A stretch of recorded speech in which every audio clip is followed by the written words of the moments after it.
There are some customers that are just starting to measure performance, engagement, and retention, and are moving on a more strategic arc. And then there's other customers that are way over on the other end of the spectrum that are continuously investing in leadership development programs, that are continually investing in their frontline managers. And that's probably where the biggest impact lies. And you can kind of see the difference in maturity of different customers is how do they onboard and train up, not their executives. Anybody, can spend money on an executive coach.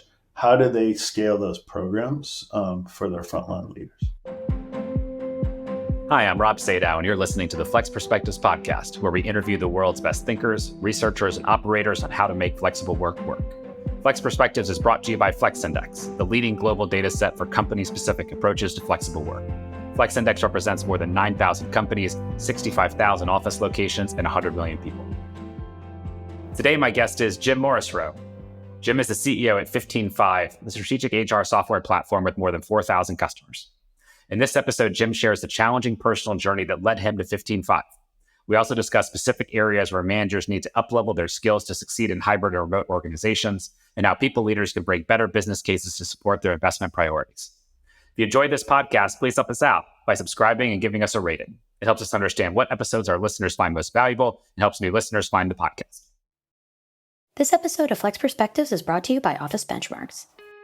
In today's hybrid world, workplace executives face critical lease and space allocation decisions. Make the wrong move and it could cost millions, impact productivity, and hurt retention. You need reliable data, not news headlines. That's why companies like TD Bank, Southwest, and Chime rely on Office Benchmarks. Office Benchmarks is the only solution that combines flexible work policy and office usage metrics to help workplace leaders compare their footprint, space design, and usage to peers with similar policies. Get started today at flex.scoopforwork.com. Jim, thank you so much for joining me. Yeah, Rob, thank you for having me. I'm thrilled to be here. So Jim, I admire you for a bunch of different reasons, but one of them is that you're a bit of a glutton for punishment. This is not your first run as a CEO at 15Five. You've done this a few times. Tell me a little bit about your background and how you made the transition into this, and just give me a little bit of your story. Yeah, so I'll just give you a couple interesting bits, or what might be interesting for your audience. So this is my ninth venture-funded startup. I started in the sales roles and led sales for a couple early startups. I eventually, for some reason, wanted to get my CEO wings, as they might say. And they don't normally give the venture doesn't normally give the sales leader the good startups. So I took a path down with a handful of startups that were amazing people and amazing potential, but just had something around product market fit that wasn't quite working. And I did a few of those. And the story might get a little long, but between those 8 companies and my wife and my 4 kids and the Bay Area traffic, in many months, I felt like my health was deteriorating, like I was like in a bad way, and I was. And that led me to a series of life choices that kind of got me back on track. And the best part of that story is I realized that what was missing for those first 8 companies was a passion for the mission. They were good companies, but we were doing something that was very tactical for, data center technology or security or collaboration tools. Nothing that really touched a passion of mine. And when I finally kind of came out of this fog of life, that wasn't the fault of my situation. It was the choices I was making, but it did result in kind of some dark places. I realized that passion and purpose were what I needed in my next and hopefully last company. And that led me to 15Five. And I made a pact with the founders. If I didn't feel like that, if I didn't feel like jumping out of bed Monday morning, that if I ever felt like I did for the first 8 go-arounds, that I would that I'd be off to do something else. And I can honestly say that the passion and purpose has really been that trick, and it's been a fantastic 3.5 years at 15Five. I love that, because I think I think it's kind of rare for executive and CEO or executive and founder to have that level of transparency in conversation on the front end of taking a role, right? Because it's a little bit of dating in terms of the hiring process, and to say, hey, look, if it doesn't look like X, then I'm not going to do this, or it's not going to work is, I think it's a very healthy, refreshing way of having that conversation before you get into such an important partnership. Yeah. Well, not to get too deep into my story, but I felt like if I didn't have those things, then I could end up in that kind of dark place that I was. And at that point, your priorities just get very clear. And if you live transparently from that point, it kind of simplifies things. So this is only one of the 9 jobs that I've had that transparency. So I can't say I did it all the time, but at this point, it was kind of a matter of I had to, or peril. And so when you took the role at 15Five, though, you did not take a CEO role. I didn't. I did not. I came in, and I've done that a couple of times. I've been CEO twice, and I've been the president, COO twice prior to 15Five. So I came in as the second in charge, really the operator for the founder and our visionary, David Hassel. In January, he and I switched spots. He is still an active operator in the company, but he went to an executive chair role, and I moved over into the CEO job. So you tried to get out of what is the terrible experience of being a growth stage CEO, and then somehow you keep finding your way back into that place. It wasn't intentional. I knew whether it's partnering with a co-founder or with a founder as an operator, or actually the CEO itself, it kind of has similar characteristics, pros and cons, kind of in the layout. I wouldn't have taken the CEO role at 15Five if David wouldn't have stayed on in an operating role. Our partnership is really strong. It's a huge reason why I have that passion and purpose, and so it has worked out. And so 15Five, I imagine a lot of folks who are listening are probably familiar with 15Five, but maybe for folks who are less familiar, give a little sense of what the company does, the scale, the history, just so we have a little bit of background to talk a little bit more about the work that you do. Yeah, that's good. So 15Five is a 14-year-old SaaS company. We serve about 4,000 customers. We have a few hundred employees, and we're going to get to it later, but we are also a fully virtual company. We're not even hybrid. We're fully virtual. So the company, what we do is we help strategic HR to measure performance, engagement, and retention. And there are a lot of companies that do that, by the way. There's a lot of performance review software. There's a lot of engagement surveys. There's a lot of ways to do people analytics and calculate what's working and what's not. But that is a critical part of our story, because what we do and what we're really good at is helping HR professionals take actions after they measure performance, engagement, retention to make performance, engagement, and retention go up. And 9 out of 10 times that will lead to a partnership between HR and leadership, both executive leadership and managers. And our software brokers that relationship between HR and the leaders that need to take the actions. And so we've positioned our product around this concept of a flywheel, which is you take measurements, you take actions, and you start to see results in performance, engagement, and retention. And has the company always been virtual first, or fully virtual rather, for its whole history? The company's gone through a couple iterations of hybrid and virtual. And during COVID, we decided to go fully virtual. Got it. Okay. So no offices, everyone's fully remote around the world, or US, or where are folks located? Global. We have about 45 employees, international, and the rest in the US. Got it. Okay. So one of the things I'm curious about, because you both went through this from the 15Five experience, right? It sounds like you've done some iteration of hybrid and then made the decision to be fully remote. You probably get really interesting data out of your own software, both for your own company and others. And so talk a little bit about this feedback loop that you were describing, and what makes it so that this new normal and navigating, post-pandemic is maybe more challenging on leaders or HR than it was when maybe everybody was in the office or in a less kind of hybridized type of environment. Yeah, I saw some fascinating data the other day from one of our board members, actually. And they talked about the productivity of remote work and employees that went remote. And this data, I'm sure, will resonate with parts of your audience, which is that the top 20% of your employees, if you measure performance, are 4 times more productive when they're working remote.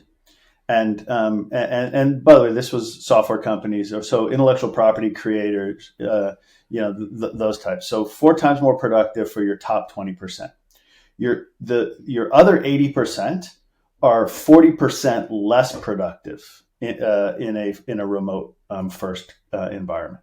And that makes so much sense. So 20% of the people have the tribal knowledge, they have the technical expertise, they have the background, and when you're fully remote, getting access to them is harder. Now, for them, they're focused and they're creating and they're off to the races, and so this whole thing makes sense. The challenge is you can't build a great company when only 20% of your workforce is productive. You have to get your new folks involved. You have to get all of the teams functioning. And so that's one of the big opportunities that 15Five works with our customers on, is how do you get the data so that you can baseline the entirety of your workforce and start to continue to nurture those connections, or nurture the goal clarity, or nurture whatever driver might be holding parts of the org back.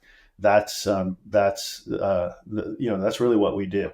And so this hybrid remote work, even traditional offices in this environment really help us get the attention of the C-suite on these type of investments. It's always been important to have a sense of like how dense the high performing talent is within your organization, right? Like, is it 10% or 50% or 90%? But it kind of seems like, based on what you're saying, that the ratio of high performers to total talent and how dense that is, within an organization in this world is way more, or even more important than maybe it was 5 years ago, in the way that we used to talk about that. Yeah, I think so, for sure. Especially in creators, if you're building intellectual property or in entertainment or media or technology, for sure, it's density is even more critical in those industries, for sure. Professional services. How do you help organizations determine who's where? I mean, because there's one thing broadly around performance, but it's a little bit different function to function. Mm-hmm. And if I'm in sales versus I'm an engineer versus I'm doing something else, the relative value that I get out of being around people versus others, or even my personality type being more extrovert, introverted, might be different. And so, in concept, that 20/80 makes a lot of sense. Is it a hiring profile that you're looking for, or is it a signal that you're looking for in your data? Like, what's the right way to kind of think through and analyze that for your org? So one of the beauties of the 15Five software is that we do take all of those data points in. So we connect to our customers' system of records for employees, HRAS systems, and we take about 20 to 30 data points out of those systems. Employee locations, organizational structure, pay bands, demographic information, if our customers would like to share that with us. And then the other measurement components of the product, performance reviews and engagement surveys, actually will give us both objective and subjective insights onto the employees. The engagement survey in particular is a very data rich and organizational psych driven survey, about 80 questions, and it won't tell us, hey, this person's remote and they're struggling, but it will say there's coworker relationship challenges, or the manager there's lack of connection to the manager, or there's leadership integrity, or there's goal clarity, or there's goal support or capacity. These are all engagement survey drivers, and from there, we could allow our customers to say, okay, people in the office, people fully remote, by driver, how are things working out? And from that point, there's a lot of software that can help you do that. We put it in one place, but from there we can actually start recommending the actions. These people have coworker relationship challenges. These two orgs, one of the things that helps with coworker relationships is communications and recognition of each other. And so let's go on a process to use our high five tool, which is a digital pat on the back, to help those teams recognize each other to increase those bonds. As an example, there's about 70 different actions that you can take once you see the combination of data. They don't always work. They have to be consistent. But compared to kind of the spray and pray processes of the past, they give us much more tangible actions that matter. So take me through how you've done this at 15Five within your own organization. Like, is there a problem that within that problem set you were describing that you found that you were experiencing, and kind of like, what did you do to start to make progress? This is fascinating. So we just got done with our engagement. Most companies run an engagement survey twice a year, once to twice a year. We run ours every month just because we want to make sure we use our product to the best of its capabilities. We do performance reviews twice a year, like most companies. And we do salary and promotion increases when the business needs it, or once a year. So we just got done with our performance review cycle, and we just ran an engagement survey. In our performance cycle, we really want to focus, because our budgets were somewhat tight going from year to year. We really wanted to focus on the most impactful 15Fivers for our budget increases.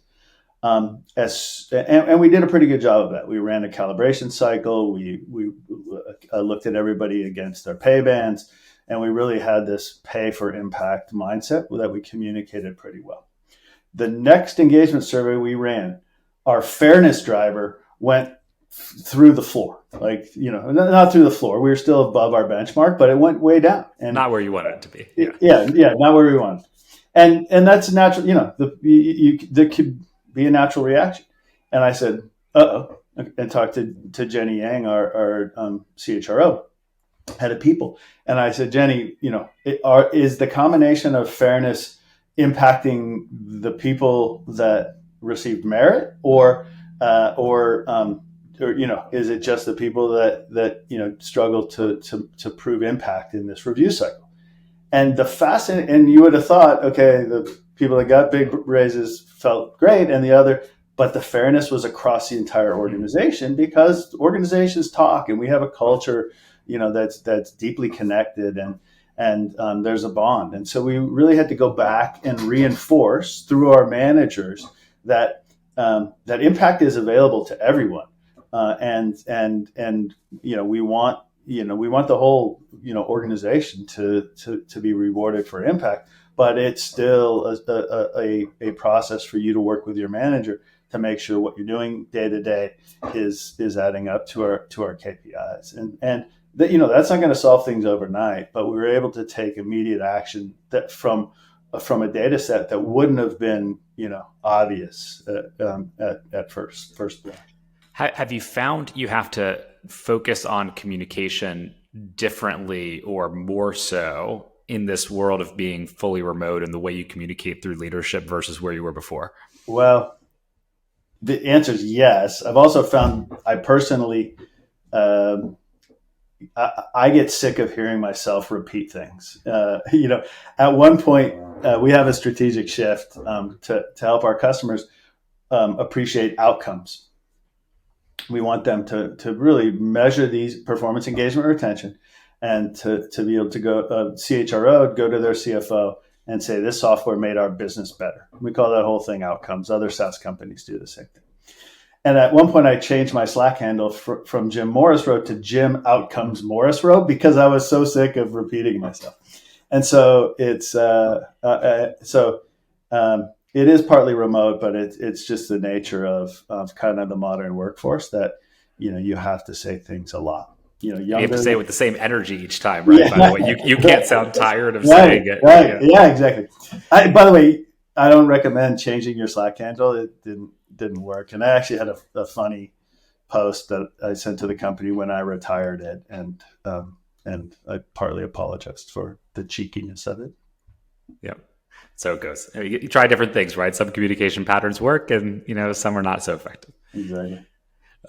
So one of the things I'm curious about, because you have so much data, both on your company, because it sounds like you do surveys every month, right? Which is a pretty robust data set that over time. Plus, you probably see key themes that start to emerge across lots and lots of different customers. You mentioned having thousands of customers. And so when you look at it, What are some of the leadership skills or managerial skills that have increased in importance or are new in this world of more hybrid and remote work that maybe companies aren't paying enough attention to or have to invest in a differential way, to actually be successful in this new mode of working? Yeah. The two drivers holistically across kind of knowledge worker companies. So let's just qualify that are most fascinating. One is a driver called capacity, and the capacity is slightly misnamed. Capacity is an internal focused set of questions that ask employees if they feel comfortable that they have the skills to do the job that they've been asked to do. And capacity over time has declined. It declined to 15.5. It's declined across the benchmarks. And the other one is goal support. Goal clarity is actually pretty good given the modern tool set, but goal support is another one. And that is the company providing me with the infrastructure and the resources and the data and the tools in order for me to meet my objectives. And those two things go hand in hand. And we've had to be very very disciplined in our kind of weekly leadership communications to make sure that our employees are feeling supported both in their development, so they have the capacity, and then goal support, so they feel like the company is supporting them. What's so hard about it at 15.5 is because of some of the shifts that we've made towards outcomes, we at multi-hundreds of people have gone into startup mode. So fast iterations, rapid learnings and course corrections if needed. That's great when you're 30 people. When you're multi-hundreds, it's a lot harder. And so that in particular is, and a lot of businesses are faced with this. Like this economy is the haves and have-nots. If you're up and to the right in AI or AI chips, you're doing great. If you're in somewhere else and you can't raise money, you're struggling to stay alive. And so in that scenario, you're reinventing yourself. And I guarantee you, your goal clarity or your goal support and your capacity are declining, and they need to be very, very prescriptively addressed. Is the driver of that feeling around capacity and goal support, is it driven by net new skill requirements that are different than what was required 3 years ago or 5 years ago? For example, I think about the discomfort that a lot of people have still around their own capability to use AI and what does AI mean for their job, and that requires a new skill. Or is it driven by, in the office, I tap somebody on the shoulder if I have a question, and I feel like I get a faster feedback loop maybe on like, how do I unblock myself, versus maybe that's less comfortable when you're fully remote, or is it something different? Like, I'm curious how you diagnose what's happening. Such a good point. I think it's all of those things. I think at 15.5, it's both of those things, and it's also the pace that we're asking ourselves to work at especially at our scale, and so we have and many companies have done the same thing. We've put a particular burden on our frontline managers and our ICs to make quick decisions as to what they can focus on today and what maybe needs to wait. So companies that are succeeding in getting over this hump on these topics, whether it be 15.5 and the work you've done within your own company or others, is there particular training that's rolling out, or are they using the product in a different way to try and get at that and create more comfort? I'm curious what the recipe is to try and be better at it. The recipe for all of these combinations of drivers are sometimes slightly unique. They often lead to the same roads. Over communicate, recognize your coworkers when things happen positively, have tough conversations sooner rather than later, hug your high performers, and build career development plans. So oftentimes the roads will lead to similar spots. But what has made this latest version of 15.5 so powerful is you're no longer spraying and praying. The unique combination that exists at your company has a unique recipe to go try, And you don't necessarily have to try it globally. You can try it for the departments or the group of managers that need to address things according to that recipe. Doesn't always work. It takes consistency. It takes quarters. It takes years. But the prescription is fairly clear once you get the measurements in place. You mentioned an area that is important and that we deal with, which is the soft skill development of managers, specifically frontline managers, is an underinvested opportunity for companies. And we decided to put some small bursts of learning and coaching into our product for frontline managers, so that soft skill, having tough conversations, operating with integrity, setting up clear goals, setting up role clarity, those things can be addressed with some micro learning journeys and some in the flow of work coaching if needed. And that's been a big part of our manager development component of the platform. Are you seeing the extent of the challenge, or for example, where it spikes, so to speak, look different for organizations that have like a set number of days required in the office per week versus have offices and people go in whenever they want versus don't have offices at all? The question is, we don't know yet, and which is kind of how you and I started talking, which is, we have this ability to, create this really unique combination of data, right? You all have these insights on what best practices are and what companies are dealing with as it pertains to the location of their workforce, and we have these other drivers.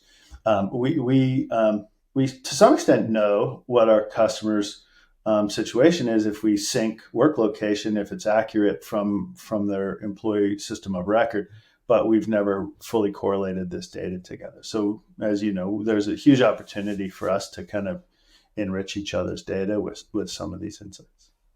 Are there, if you think about the client base that you have, I imagine you've got, just like any other large client base, a huge distribution, not only in the way that people use the product, but companies that are really bleeding edge in the practices they're rolling out and the way they're doing things and seeing really interesting results. Yeah. And then folks who are not, and are kind of waiting to see how this evolves. I'm curious, are there any, clients, even anonymized, description of them in terms of things that people are doing that are really interesting, that are pushing the thinking on how to support managers or to invest in closing some of these gaps, or, particularly interesting approaches to training or gathering? Just curious if there's any best practices that are starting to emerge that you found to be particularly interesting. Yeah, there are a couple, but the way you asked the question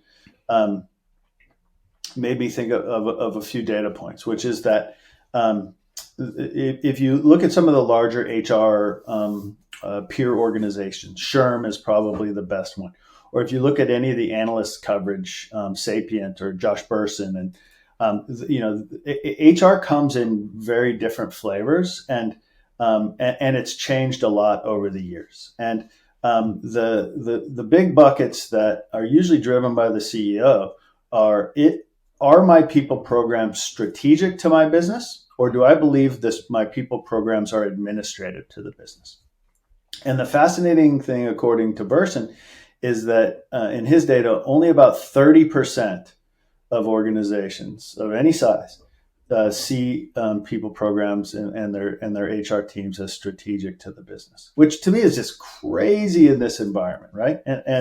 And you think of some of the best brands, Starbucks and Southwest Airlines, and these people first organizations that really believe that the better you take care of your people, the better they take care of your customers. And so we at 15Five definitely see that whole spectrum in our customer base. There are some customers that are just starting to measure performance, engagement, and retention, and are moving on a more strategic arc. And then there's other customers that are way over on the other end of the spectrum that are continuously investing in leadership development programs, that are continually investing in their frontline managers. And that's probably where the biggest impact lies. And you can kind of see the difference in maturity of different customers is how do they onboard and train up, not their executives. Anybody can spend money on an executive coach.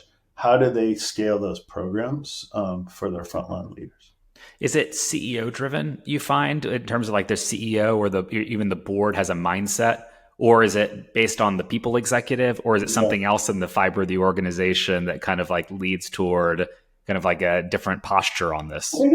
If it's organic to the CEO, if it's cultural in the company over the years, then it's there. Even Walmart, Costco, there are tons of examples here. But the people leaders can do a lot, because the one thing people leaders are always is they're amazingly compassionate humans that care about the employee experience. What their challenge sometimes is how do they go into their executive leadership team? How do they show up in the boardroom? How do they show up in front of the CFO to rationalize investments needed to build a manager-centric or employee-centric culture? And I think so where maybe the board and the CEO mindset is kind of what it is. The people leaders, we believe, and Sherm believes it as well, and Burson believes it, and all analysts believe it, that if we can help the people teams come in with better business cases, more ROI data, better connection to company goals, that is ultimately the up-leveling from the inside of these programs to make a difference. And so it sounds like it's a combination. Go ahead. We spend I feel like the one is kind of like tough to move, which is the CEO board mindset, culture of the company, especially for us that is trying to empower leaders. But that HR business case leader enablement is something that I think we can really help with, and this shift is happening anyways, but it's something that we wake up and try to help with every day. Yeah, it sounds like it's like your reality is your reality, right? Like your CEO may have a certain posture or kind of worldview or experience, your board may be a certain way, but you own the quality of the thought process and the data you bring to bear and the business case you bring to inform why you want to do certain things. And you can do that better or not so great. And that's going to impact the outcomes you're able to drive for the organization. That's right. And again, like I said, 9 out of 10 times, the people leader will come with the right instincts on the humanity of the situation, the right instincts of the cultural situation, but sometimes need additional support on the business case and the ROI component. So I want to ask you 2 questions as we wrap about CEOs, just because you've got so much experience here in terms of growth stage and other, and both from an executive perspective, but also from the kind of like the chief executive perspective. As a CEO, it's tough times, right? Like I think the market is harder than it's been in the technology companies. Interest rates are high. Capital is more difficult. What have you learned about how you take care of yourself and what the right way is to think through your own mental and physical health in environments that are maybe more challenging than what you're used to? Yeah. Well, as I said before, the first 8 go-rounds of various leadership roles, I did a horrible job of this. And my taking care of myself consisted of releasing stress in very unhealthy ways. And so, and that got to the point in my life where that had to change. And that process of changing those things allowed me to start to build some life skills, not to be a CEO, but just to get back on track. And those are things like we can only, I became very stoic in many ways. You can only control what you can control. You show up and you do your best and let the chips fall where they may. That you focus on your physical health, exercise, eating well, getting enough sleep, and all those things. So I needed to do those things, just for my general future. Then you add stress on top of that, and it's really has tested the things. But they're not hard. And I just, the more pressure gets, the more I just double down on a little bit of stoicism and a little bit of sunlight or sleep or whatever the obvious prescriptions are. And man, I would have had a much different life if I figured this out when I was 20 instead of 52. But it's certainly it's not overly complicated, and it's still working here. Going into 3.5 years. I mean, so I started first company almost 10 years ago now. And for the first 5 years, I could not shake the feeling that anytime I wasn't working, I was slowing the company down. Right. Very difficult for me. And at a certain point, you get to a place where like, look, I think what we're doing is really important, but like no one's dying on the operating table. Like if I take an hour to take care of myself, like that's not going to slow the company down. But I think that's very hard as a CEO or a founder to kind of get your head around that mindset, especially when the environment around you is a stressful one. Yeah, it is. But there's so much power in there's just something I posted on Friday actually to the company Slack channel, which was one of my favorite ancient Greek philosophers, partly Stoic, and his quote was that the mind needs rest. Paraphrasing, the mind needs rest in order for it to operate optimally, and I asked the company really just to mentally shut it down. But I did a pretty good job of it on Friday evening and Saturday, and then I worked yesterday, but that's okay. Baby steps, right? You have to take it one step at a time. So one other question for you with regard to CEOs, there's one piece that's very inward looking, which is what we were just talking about, right? But there's a second piece, which is being comfortable with the fact that people are working when you don't see them. Especially if you grew up in a very traditional type of environment where, your people around you on the floor, and now maybe your culture is hybrid or remote. And so how do you get more comfortable in your own leadership style, especially in a world where you can't influence people in person every day, and still have conviction that you're driving toward the right things and moving your company in the right way, even though it's different from maybe your own lived experience in terms of how you grew up in the first place? Yeah, it's a really great question, and I can't say that this one doesn't cause me a little bit of frustration. Not with the team, but with my own ability to communicate and lead. I mentioned 15Five has been going through this transformation from a set of products to now this platform that improves performance, engagement, retention. And that shift has us having to build different features and to talk to customers at different levels and in new ways.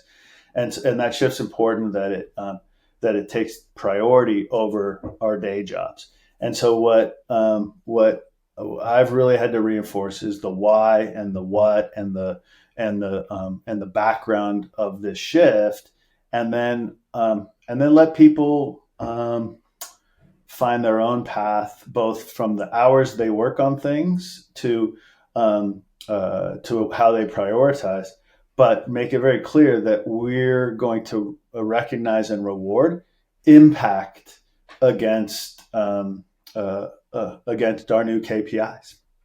And I'd love to say it's worked perfectly. It hasn't yet. I think it's been a little less structure than we've needed. I think we needed to hold the hand of the org instead of just saying, here's the why and here's the end state.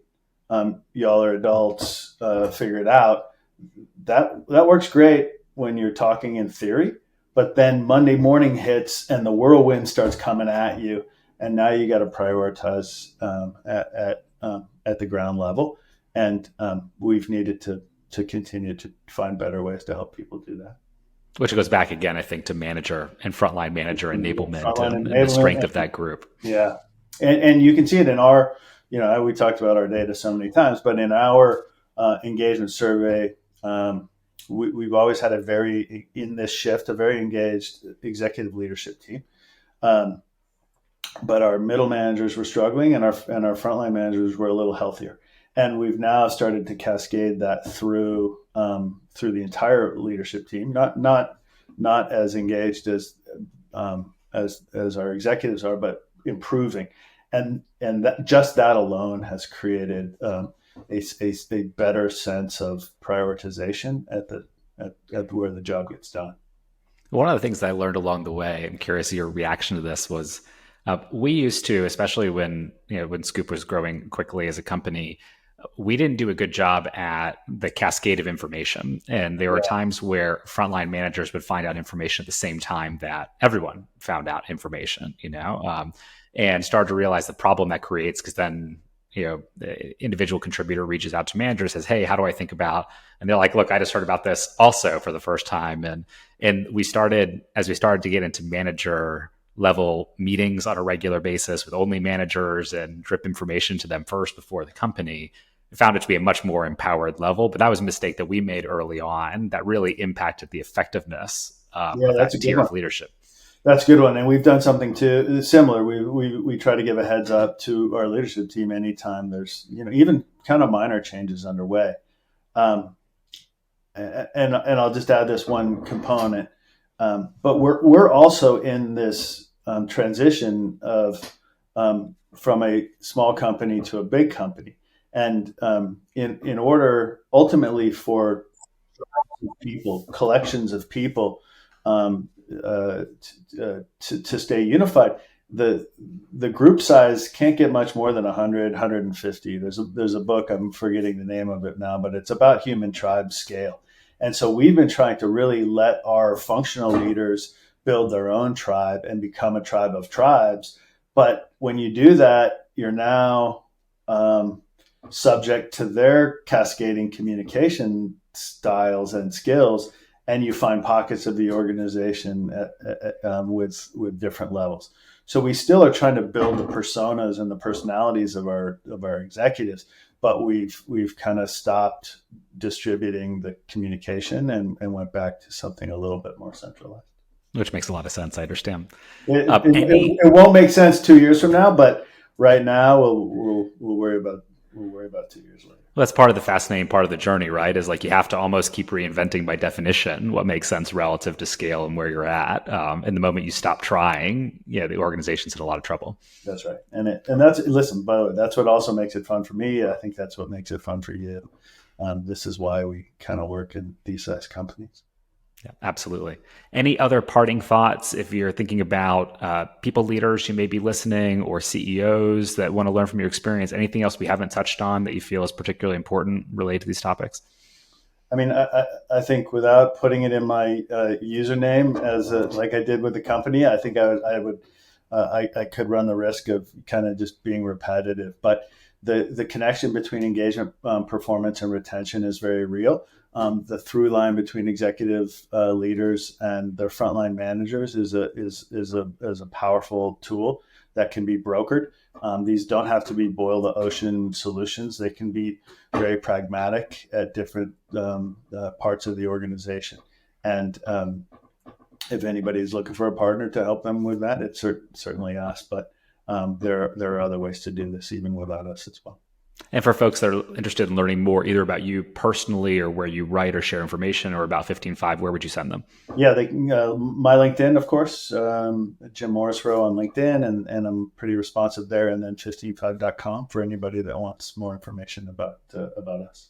Awesome. Well, Jim, I really appreciate you spending the time. I appreciate your candor, I think, more than anything, and the vulnerability around what it means to be an executive in your personal journey and how that's influenced what you do. And so thank you for being so thoughtful on this topic. I think a lot of folks would do well to learn from you and listen to you on some of the lessons learned, maybe not in the easiest ways over time, on what it means to lead an organization. I appreciate that. It was tough to live through, but it's fun to share because it was so transformational. Thanks so much for listening. If you enjoyed the show, you can subscribe on Apple Podcast, Spotify, or your favorite podcast app. Please also consider giving us a rating or leaving a review, as that helps other listeners find the podcast. For more Flex Index content, including past episodes, our Flex Index newsletter, and monthly research reports, visit flex.scoopforwork.com. See you next time.